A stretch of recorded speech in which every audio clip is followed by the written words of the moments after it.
Square Enix's Final Fantasy XVI is just a few weeks away, but it already is one of the most hyped games this year. The more mature storyline, dark fantasy approach, real-time combat, and gorgeous visuals have only fueled that hype as the months have passed.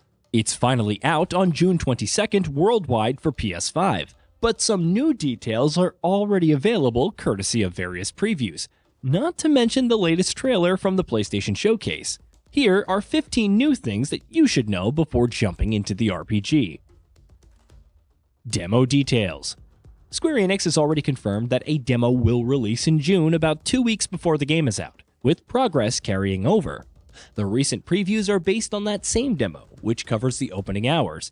In addition to introducing Clive and the world at large, it will also flash back to his teens in Rosalith, showcasing his relationship with his brother Joshua. Of course, we also see how he awakened the power of Ifrit, what caused the downfall of Rosalith becoming branded, and more. Crystals and Blight. A new trailer debuted at Sony's PlayStation Showcase, and it revealed some surprising implications. Spoilers, so beware. It seems that Mother Crystals aren't the reason the world of Elisthea is alive, but rather why it's dying. Though it wasn't outright stated, they could be the reason for the Blight. Clive and his friends thus decide to change their fate and potentially destroy the crystals. The other dominants, aside from Cid, seem to have mixed reactions to this, so how things turn out remains to be seen. The Burning Thorn. During the demo, we'll learn more about a weapon called the Burning Thorn. It's one of the 7 swords forged in Mount Tristanus, and though Clive doesn't exactly wield it in the opening hours, players will be able to try it out in a different way. Furthermore, the fact that there are 7 could point to it being post-game loot or even available in New Game Plus. Time will tell. Starting combat options.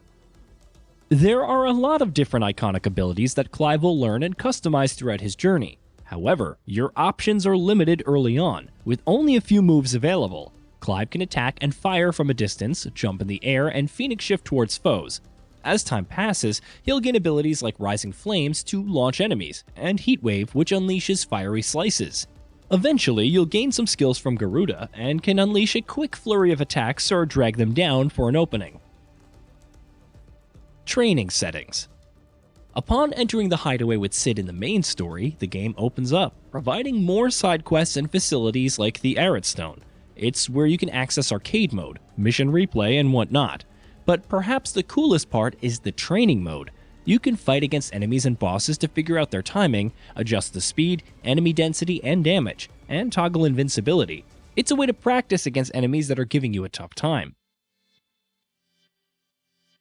Tons of different bosses. If all the gameplay with the Icon and Dominants didn't convince you of the encounter variety, there are also many other bosses with unique mechanics.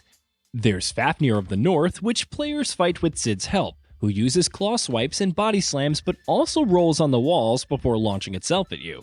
Clive battles a control node firing lasers at another point, and then a hulking Arum giant with a sword and shield.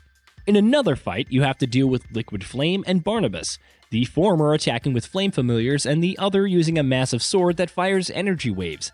It's a lot to experience. Active Time Lore System. Final Fantasy XVI has a lot of characters, regions, kingdoms, factions, dominants, etc. Keeping track of everyone is tough, but fortunately there's Active Time Lore System. It's a compendium of the in-game history and characters, and their relations to each other, which is accessible anytime during gameplay or cutscenes to get up to speed. There are hundreds of entries, but if you want to ignore them entirely, you can do that as well. A complete story. Final Fantasy XV has its supporters to this day, but most fans could likely agree that the story wasn't exactly the most complete at launch. It required DLC to flesh out events off-screen, to say nothing of the animated YouTube series or awful Kingsglaive film. Final Fantasy XVI won't be making the same mistake though. Producer Naoki Yoshida confirmed to Game Informer that it will tell a complete story from beginning to end. Yoshida also wants this to resonate with all types of players, the older players like me, but also younger players to have something that players are going to be able to understand and have fun with. No DLC plans. There are also no plans for DLC. further feeding into that urge to deliver a complete story. Yoshida told Game Informer that Final Fantasy XVI is a one-off game. We're asking players to pay the full price for this experience, and so we want an experience that's going to equal the amount of money that players are going to be paying. And we want them to have a satisfaction equal to what they paid, or even more than that. While DLC isn't off the table for later, Yoshida said, we want to see if Valisthea and Clive are things players around the world want to see more of, and then make that decision. Playtime. Even if you're in for the story, Final Fantasy XVI will demand a sizable chunk of time. It will take 35 to 40 hours to complete, says director Hiroshi Takai. However, if you delve into the optional content, it could take about 70 hours, but likely not including any completionist goals, like finding all the collectibles. You can also earn high scores in arcade mode, compete with other players worldwide, and engage in New Game Plus, which features new bosses and rearranged enemy positions. No optional dungeons. Final Fantasy XVI isn't an open world game, but it has 4 massive zones about 2 by 2 kilometers in size, with new areas being added to the world map that you can revisit later for new quests.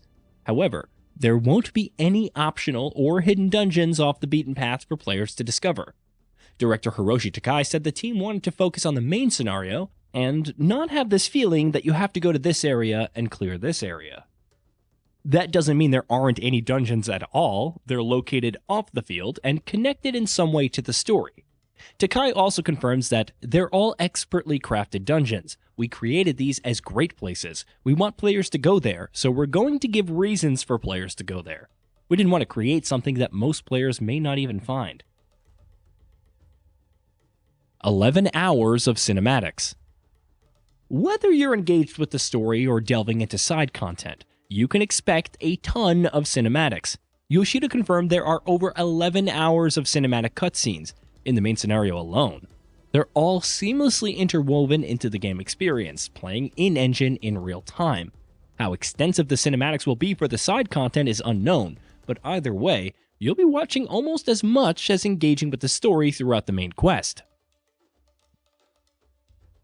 Photo mode. What would a PS5 exclusive, even one that's only a timed exclusive for 6 months, be without a photo mode? WCCF Tech spotted the same in their preview of the demo, and it has options to adjust the field of view, bokeh depth of field, focal distance, enabling or disabling characters, and more. It should be ready on day 1, though the developer didn't explicitly confirm that it would be. And it provides plenty of opportunities to capture the world of Valisthea in all of its glory. Orchestrion. One of the other facilities you'll discover is the Orchestrion, which lets you play the music tracks available up to that point. They're all composed by Masayoshi Soken, who was also only meant to create 140 tracks, but delivered over 200. There are some variations on character themes, but fans can expect a wide selection suited to different situations, in addition to Skio Miteita, Moongazing by Kenshi Yonezu of Chainsaw Man fame. No Day 1 patch. Perhaps the most surprising thing about Final Fantasy XVI is there won't be a Day 1 patch. Director Hiroshi Takai revealed to Game Informer that the team believes the final build is good to go. They also want to ensure it works out of the box for those without internet access to enjoy the game. Of course, there will likely be patches after launch. The team is still hunting for bugs, but it's a nice change of pace in an industry where AAA games often ship with massive Day 1 updates.